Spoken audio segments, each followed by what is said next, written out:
ബഹുമാന്യനും പ്രിയങ്കരനുമായ ഞാലിയത്തച്ഛ, നരികുളം അച്ഛ,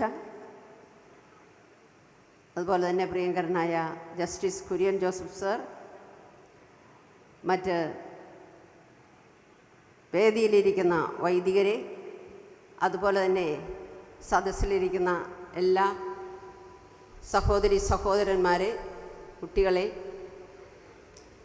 വളരെ സന്തോഷത്തോടു കൂടിയാണ് ഇന്നിവിടെ ഞാൻ നിൽക്കുന്നത്. ഞാൻ തന്നെ എന്നോട് ചോദിക്കുമായിരുന്നു, എനിക്കെന്ത് യോഗ്യതയാണ് ഇന്ന് ഈ വേദിയിൽ നിൽക്കുവാനുള്ളത് എന്ന്. കാരണം എന്നെ ഇവിടെ നിന്ന് 4 പേര് പോലും അറിയില്ല. വളരെ സൈലൻ്റായി ഒരു പ്രവർത്തനം നടത്തുന്ന ഒരാളാണ്. ഒരുപക്ഷെ അത് തീരപ്രദേശങ്ങളിലാണെങ്കിൽ കുറച്ചുകൂടി ആളുകൾ അറിയുമായിരുന്നു. അതുകൊണ്ട് ജസ്റ്റിസ് സാർ പറഞ്ഞു 3 അത്ഭുതങ്ങൾ സ്വർഗത്തിൽ ചെല്ലുമ്പോൾ ഉണ്ടാകുമെന്ന്. ഇവിടെ 4ാമത്തെ അത്ഭുതം നടന്നിരിക്കുകയാണ്. ഇവിടെ ഒരിക്കലും ഉണ്ടാകുമെന്ന് പ്രതീക്ഷിക്കാത്ത ഒരാളാണ് ഇന്ന് ഈ വേദിയിൽ നിൽക്കുന്നത്. അപ്പോൾ ഞാൻ തന്നെ എന്നോട് പറഞ്ഞു, നിനക്ക് എന്താണ് യോഗ്യതയുള്ളത് ഇവിടെ നിൽക്കാൻ? അപ്പോഴാണ് എൻ്റെ മനസ്സിൽ വന്നത്, നമ്മളുടെ അതിരൂപത കടന്നുപോയ ഈ കഴിഞ്ഞ വർഷത്തെ എല്ലാ പ്രതിസന്ധികളിലും അതിൻ്റെ ഏതെങ്കിലും ഒരു ഘട്ടത്തിൽ എനിക്ക് അവരോടൊപ്പം ആകാൻ സാധിച്ചിട്ടുണ്ടായിരുന്നു. ആദ്യത്തെ നീതിയജ്ഞം അന്ന് നിരാഹാര സമരത്തിൽ ആയിരുന്നപ്പോൾ എനിക്കവിടെ വരാനും അവരോട് സംസാരിക്കാനും സാധിച്ചു. 2ാമത്തെ കാര്യം, 24-ാം തീയതി പള്ളി അടച്ചുപൂട്ടി നമ്മുടെ അൾത്താരം മറിച്ചിടുന്ന ആ സമയത്ത് എനിക്ക് അവിടെ ഉണ്ടാകുവാൻ സാധിച്ചു. 3ാമത്, അവിടെ വീണ്ടും നിരാഹാരം നടത്തിയ സഹോദരന്മാരോടൊപ്പം കോമ്പൗണ്ടിന് പുറത്ത് റോഡ് സൈഡിൽ കുറേ സമയം അവരോടൊത്തിരിക്കാൻ എനിക്ക് സാധിച്ചു. 4ാമത്തെ കാര്യം, സിറിൽ വാസ് പിതാവ് വന്നപ്പോൾ അന്നവിടെ നടമാടിയ കാര്യങ്ങളൊക്കെ നേരിൽ കണ്ടു പോകുന്നതിനും എനിക്ക് സാധിച്ചു. അപ്പോൾ ഞാൻ തന്നെ എന്നോട് പറഞ്ഞു ബോധ്യപ്പെടുത്തി, ഇന്നത്തെ ദിവസം ഈ എറണാകുളം അങ്കമാലി അതിരൂപതയുടെ 100ാമത്തെ ഈ ശതാബ്ദി ആഘോഷത്തിൻ്റെ അവസാന ദിവസം എനിക്കും ഇവിടെ ഉണ്ടാകുവാൻ ദൈവം ഒരത്ഭുതം തന്നെ പ്രവർത്തിച്ചിരിക്കുകയാണെന്ന്. അതുകൊണ്ട് തന്നെയാണ് ഞാൻ പറയുന്നത്, വളരെ സന്തോഷത്തോടു കൂടിയാണ് ഞാനിവിടെ ആയിരിക്കുന്നത്. 100ാമത്തെ വർഷമൊക്കെ എന്നും പറയുമ്പോൾ ഞങ്ങൾ സാധാരണ പറയാറുണ്ട് 25 വർഷം ഒരു ജൂബിലി ആഘോഷം എന്നൊക്കെ പറയുമ്പോൾ തീർച്ചയായും ജൂബിലി കഴിയുമ്പോഴാണ് നമ്മളുടെ അരക്ഷിതാവസ്ഥകളൊക്കെ വരാൻ പോകുന്നത്. 25 വർഷം കഴിയുമ്പോൾ ആരോഗ്യത്തിൻ്റെ പ്രശ്നം വരും. 50 വർഷം കഴിയുമ്പോൾ തീർച്ചയായും. പിന്നെ 100 വർഷം എന്ന് പറയുമ്പോൾ നല്ല പ്രശ്നങ്ങളൊക്കെ ഉണ്ടാകുന്ന അവസ്ഥയാണ്. അതായിരിക്കാം ഇന്ന് നമ്മളുടെ ഈ എറണാകുളം അതിരൂപതയെ കൂടി ബാധിച്ചിരിക്കുന്നതെങ്കിലും ദൈവം അനുഗ്രഹിച്ച് തീർച്ചയായും അതിനെ അതിജീവിക്കുവാൻ നമ്മൾക്ക് സാധിച്ചിട്ടുണ്ട്.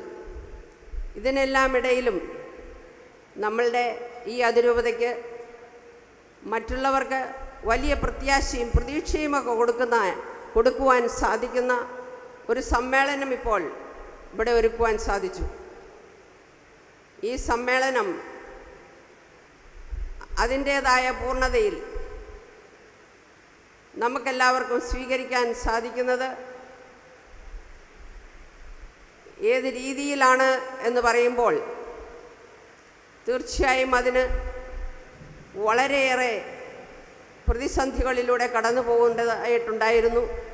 അതിനെയെല്ലാം തരണം ചെയ്യാൻ നമ്മളുടെ വൈദികർ, അതുപോലെ തന്നെ നമ്മളുടെ അൽമായ പ്രതിനിധികൾ, അൽമായർ എല്ലാം ഒറ്റക്കെട്ടായി നിന്നതുകൊണ്ട് തന്നെ അത് സാധിച്ചു. അവർക്കെല്ലാവർക്കും വലിയ എത്ര അധികം നന്ദി പറഞ്ഞാലും മതിയാവില്ല.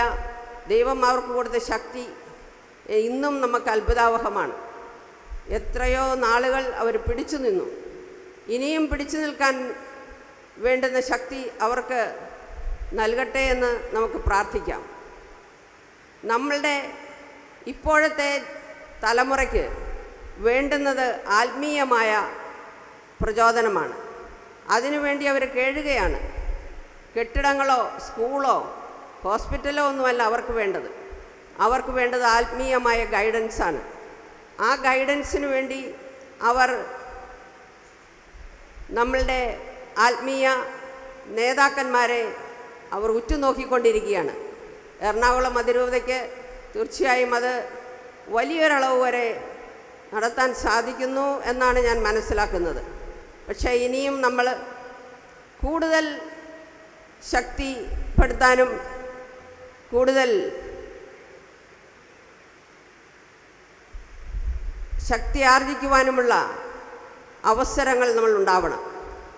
ഇപ്പോൾ എത്തിയിരിക്കുന്ന ഈ അവസ്ഥ തീർച്ചയായും നമ്മളെ സംബന്ധിച്ചിടത്തോളം ഒരു തകിടം മറിച്ചിൽ പോലെയാണ് തോന്നുന്നത്. പക്ഷേ ഈ അവസ്ഥയിൽ നിന്ന് നമ്മൾ ഇനി വളരെ തന്ത്രപൂർവം മാത്രമേ നമുക്ക് മുന്നോട്ട് പോകാൻ സാധിക്കുകയുള്ളൂ. കാരണം അത്രയും വലിയ ഒരു കുടുക്കിലാണ് നമ്മൾ പെട്ടിരിക്കുന്നത് എന്ന് വേണമെങ്കിൽ നമുക്ക് പറയാം. നേരെ അങ്ങ് ചെന്ന് നമുക്ക് ഇടിച്ചു കയറാൻ സാധിക്കാത്ത അവസ്ഥ.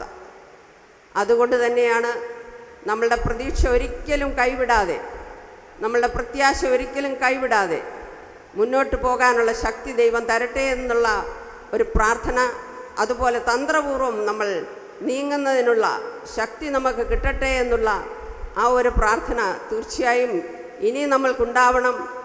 അടുത്ത നൂറ്റാണ്ടിലേക്ക് നമ്മൾ കടന്നിരിക്കുകയാണ്. അടുത്ത നൂറ്റാണ്ട് ഒരുപക്ഷേ ഇതിനേക്കാൾ ബുദ്ധിമുട്ടുള്ള നൂറ്റാണ്ടായിരിക്കും, അല്ലെങ്കിൽ ഇതിനേക്കാൾ നല്ല നൂറ്റാണ്ടായിരിക്കും. അത് നമ്മളാണ് സൃഷ്ടിക്കുന്നത്. നമ്മളുടെ സൃഷ്ടിയായിരിക്കും അടുത്ത നൂറ്റാണ്ട്. അടുത്ത നൂറ്റാണ്ടിനെക്കുറിച്ച് ചിന്തിച്ചില്ലെങ്കിൽ പോലും അടുത്ത പതിറ്റാണ്ടെന്ന് വരെ നമ്മൾക്ക് പറയാൻ സാധിക്കണം. നമ്മൾ വളരെ ശക്തിയോടുകൂടി വളരെ തന്ത്രപൂർവ്വം മെനയുന്ന എല്ലാ നീക്കങ്ങൾക്കും മാത്രമേ ഇതിൽ നിന്ന് നമുക്ക് രക്ഷപ്പെടാൻ സാധിക്കുകയുള്ളൂ. വിശുദ്ധ പൗലോസ്ലീഹായുടെ വാക്കുകളിൽ പറയുകയാണെങ്കിൽ നമ്മൾ എല്ലാ വശത്തു നിന്നും ഞെരുക്കപ്പെടുന്നവരാണ്, എങ്കിലും നമ്മൾ ഭക്താശരാകുന്നില്ല. ക്രിസ്തുവിൻ്റെ ഉയർപ്പിൻ്റെ ശക്തി, പുതുജീവൻ നമ്മളിൽ തീർച്ചയായും ശക്തി പ്രാപിക്കട്ടെ. അതുപോലെ നമ്മൾക്ക് പ്രത്യാശ തരട്ടെ, പ്രതീക്ഷ തരട്ടെ എന്നുള്ള പ്രാർത്ഥനയോടുകൂടി ഞാൻ എൻ്റെ വാക്കുകൾ അവസാനിപ്പിക്കുന്നു. നിങ്ങൾക്ക് നന്ദി.